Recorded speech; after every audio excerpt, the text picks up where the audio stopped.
Your luggage is loaded, your journey is planned. You have all the time in the world to reach your destination since your sights are focused on the horizon. A car or a chariot to distant lands, a car full of fuel, and some snacks and a loyal travel buddy are all you need to have on a real road trip. I mean, you could just go on a trip to the hills where you want all the peace from the world, whether your world is your spouse or someone you want to get away from, or maybe someone you want to get away with. You get what I'm saying.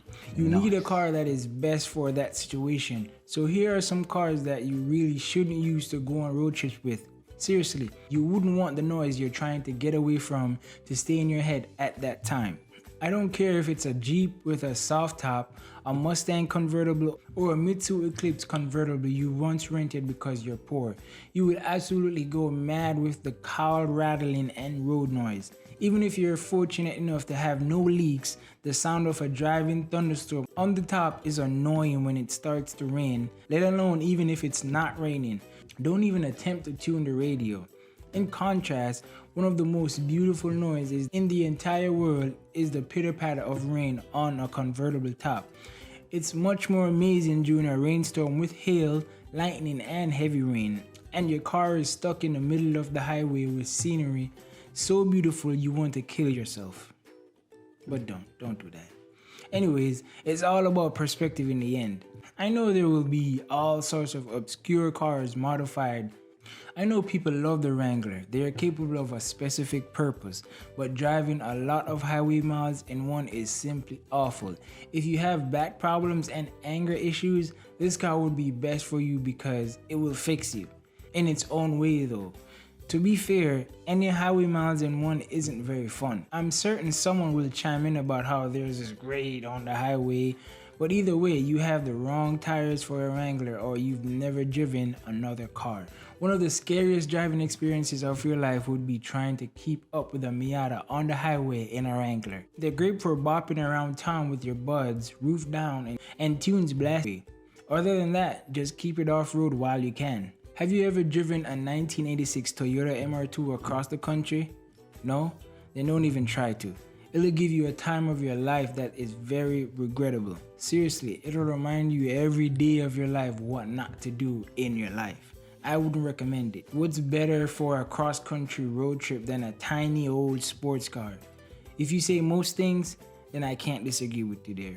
With the OG Ranger or Tacoma, the backseat of an old school extra cab compact pickup is the best possible way of traveling on long trips if you want to feel like a flight attendant sitting on a jump seat on a highly turbulent flight telling everyone to calm down, calm down. Or if you're a midget, no offense, it would be better to sit on the front passenger's lap than to sit back there. The front seats of those old trucks are probably great for soaking up long highways, but the back seats, however, are best enjoyed briefly and sparingly. A friend once said when he was a child and his grandparents stopped by to go on a long road trip, he was sandwiched in the back seat of their Saturn S series. I don't understand why they didn't just rent a van whenever their grandparents stopped by. Thankfully, people learn from their mistakes, which is quite weird. Please rent a Ford Galaxy instead whenever you wish to go on a road trip to the Highlands with your parents and grandparents, considering you have a Saturn. Where credit is due, for Saturn, this design has aged surprisingly well. At least you have a lot of visibility out the sides while you're being crushed between the other backseat passengers. With the famous RX-8, I don't think it's about being cramped or spacious, it's about reliability. If you sit there worried that your car will break down in a foreign area with terrible mechanics who will scam you, you won't enjoy your trip. This car is so good that it keeps your mind awake the whole time. You won't require a Red Bull or a coffee. All you need is an RX-8 on a road trip, and there you have it. This is doubly true for anything that requires specific knowledge, experience, or parts to fix. You'll find a Civic alternator on the shelf of any Napa in the country, but you're unlikely to just stumble across Apex seals while out on the road. Okay, so pick your poison. The Lotus Exige, Alpha 4C, or Ariel Atom. The better you'll do on a track day, the more you'll suffer on a road trip. These single-seater non-convertible cars will give you the speeds and acceleration close to a Ferrari and comfort close to a tuk-tuk.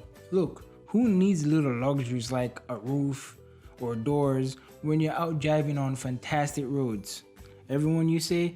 Well, okay, that's fair.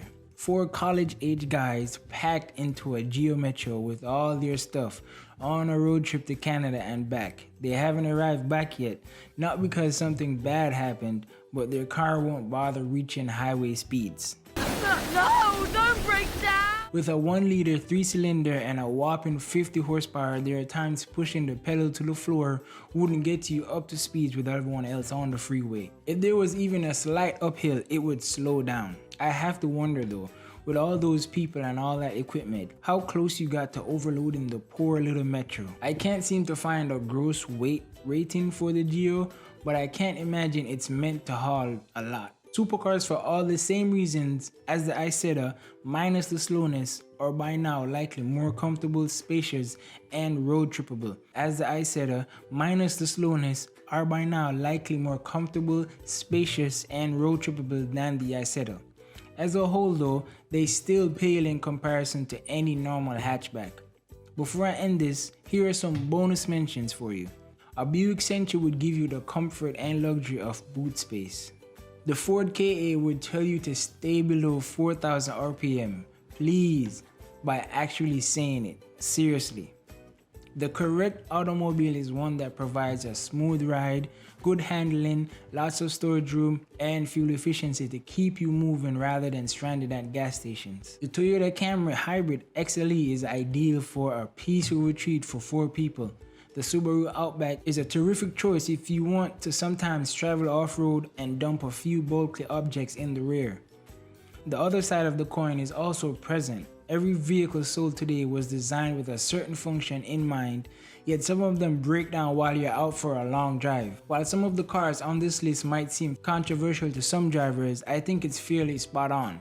A good road trip car would ideally be comfortable, practical, and fuel efficient, but these cars only have one or none of these attributes. If you really want a good road trip car, buy one, please, or at least read about it before just directly sitting in it and hitting the gas.